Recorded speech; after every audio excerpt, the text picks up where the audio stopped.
بازی؟ من خیلی یک خود میخورم یک خود برای خود پروبلم من بین اینم قیم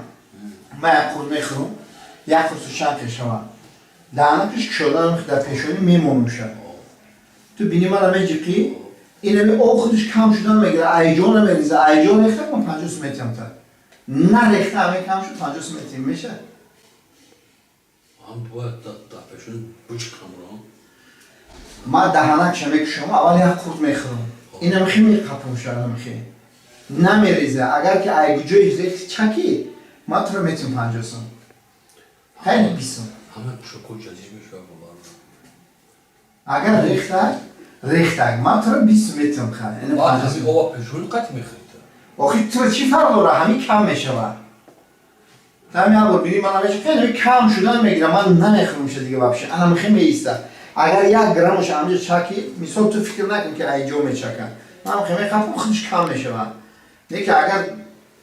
چکی من تو رو 20 میتونم نه که نچکی تو مرا 20 میتونم میشه 50 نیم 20 همین او کم میشه کم میشه من همین او هم پیشون تو همین او کم میشه اوه میکنی؟ نخورده اول یک خود چه میخورم نکی؟ ایا کرچه بخود هم چه کم میشه که بینیم چند کم میشه بعد خریدش هم معصیت میکنی خیلی شد تمام آتم بی تو جوی مداشی بدم دوشی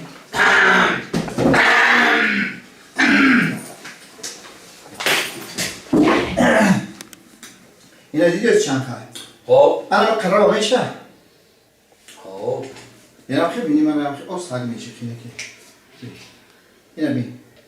اینا رو هیچ سون نمیکنیم چه خوردگی هم سون نمیکنیم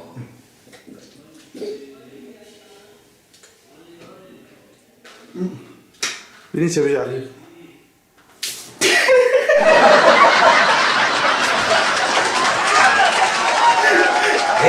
گوش کدا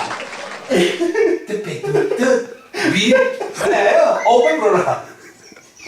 بله اخلاق شد